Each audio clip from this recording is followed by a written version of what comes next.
Psalm 34, verse 8a, the King James Version, says the following: "Oh, taste and see that the Lord is good."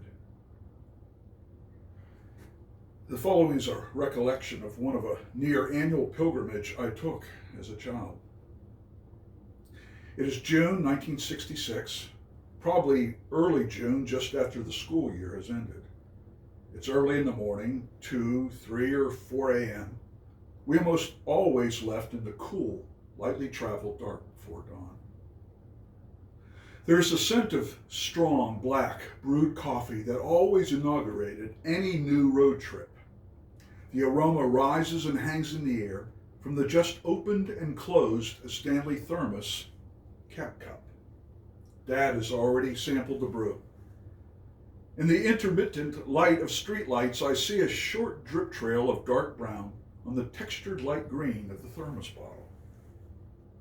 Now, it's about 20 miles between our home in Dorseyville and downtown Pittsburgh. The AM station is emitting softly from the van speakers. It must be KDKA, 1020 on the dial. It's the station in Western PA. It's one of the nation's 50,000 watt stations that we'll still be able to hear on a clear night in Bristol, Virginia. A 14 and a half hour journey and some 440 miles to the south. Before we hit the tunnels leading south out of the city, along the River Road and through the Warehouse District, the station plays Paint It Black by the Stones, and then I Am a Rock by Simon and Garfunkel. Again, in the pulses of light from passing street lamps, I briefly see the cover on my new Disney comic book. Uncle Scrooge and Huey, Dewey, and Louie are on the cover. I lift the comic up to my nose and smell that wonderful combination of new paper pulp and ink. It will be my entertainment during the long daylight hours of the trip.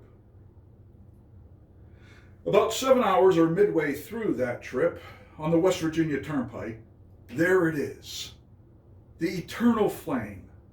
It's a mountain slope of burning and smoldering and smoking coal slag.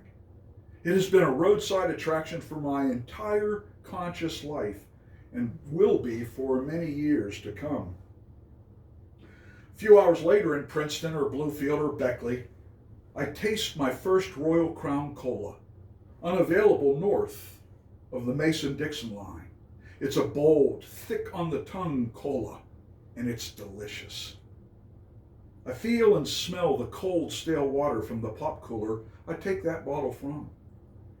I'll wait till we arrive in Bristol to savor my first Dr. Pepper in a year. In that same region, my dad fills up at a Sinclair station. As a station reward, I get a green Brontosaurus soap.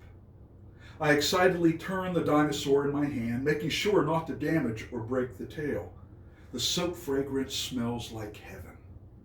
A couple of hours later, on a section of the partially constructed Interstate 81, in succession I see the signs that boldly declare that I am almost to my grandparents' homes, and Kay's Ice Cream, and Valleydale Bologna, and Tweetsy Railroad, and Bonnie Lou, and Buster. The first is Shop the World at Dixie Pottery, and the second is the giant bowling pin at Interstate Bowling at the corporate limits of Bristol, Virginia. You know, I can't remember whether my mother or two brothers were actually on this trip. They almost always were, and being squeezed in between two much larger, older brothers is something you would probably remember. I don't. I do, however, remember vividly the sights, sounds, and smells of what must have been a wonderful journey for me. Perhaps a special time with my dad, with whom I had a very complicated relationship all the days that he lived.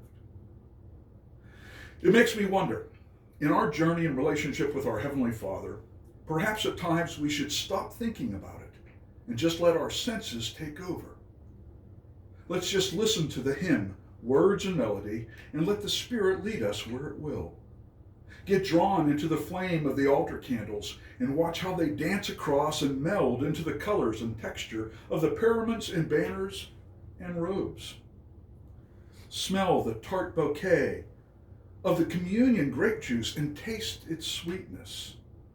Stop overthinking it and let God take your senses to a holy place.